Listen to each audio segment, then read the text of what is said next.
গরম বেড়েছে, এমন অবস্থা কতদিন, জানালো আবহাওয়া অফিস। দিনে গরম, রাতে তাপমাত্রা কমে ঠান্ডা আবহাওয়া।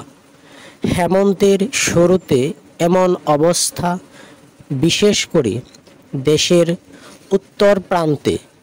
রাজধানীতেও সপ্তাহখানেক আগে তাপমাত্রা অনেকটা কমে গিয়েছিল, কিন্তু বৃষ্টি কমে আসার পর তাপ বাড়তে শুরু করেছে।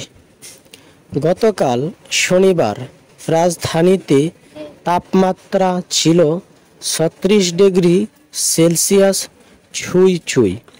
দেশের সর্বোচ্চ তাপমাত্রা উঠেছিল ৩৬ ডিগ্রি সেলসিয়াস।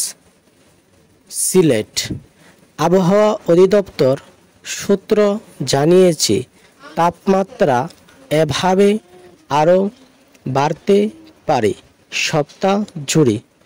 তবে এরই মধ্যে সাগরে একটি লঘুচাপ সৃষ্টির সম্ভাবনার কথা জানা গেছে। এটি নিম্নচাপেও পরিণত হতে পারে। তাতে বৃষ্টি বাড়তে পারে, কমতে পারে তাপমাত্রা। তবে এর জন্য অন্তত সপ্তাহখানেকের অপেক্ষা করতে হবে। চলতি অক্টোবর শুরু হয় বৃষ্টি দিয়ে। ওই সময় সৃষ্ট নিম্নচাপে দেশ জুড়ে ব্যাপক বৃষ্টি হয়। আশ্বিনের গুমোট ভাব তাতে কমে।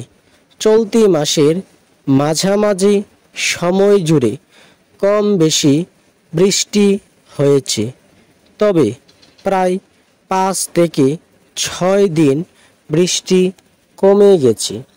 বৃষ্টি হলেও এর পরিমাণ অনেক কম।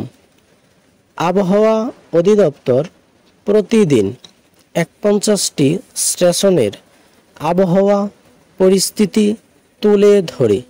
দেখা গেছে, এর মধ্যে গতকাল মাত্র ৪টি স্টেশনে বৃষ্টি হয়েছে। এর মধ্যে সর্বোচ্চ বৃষ্টি হয় চট্টগ্রামে ৬ মিলিমিটার। আজও চট্টগ্রাম বিভাগে কিছু স্থানে বৃষ্টি হওয়ার সম্ভাবনার কথা বলেছে আবহাওয়া অফিস।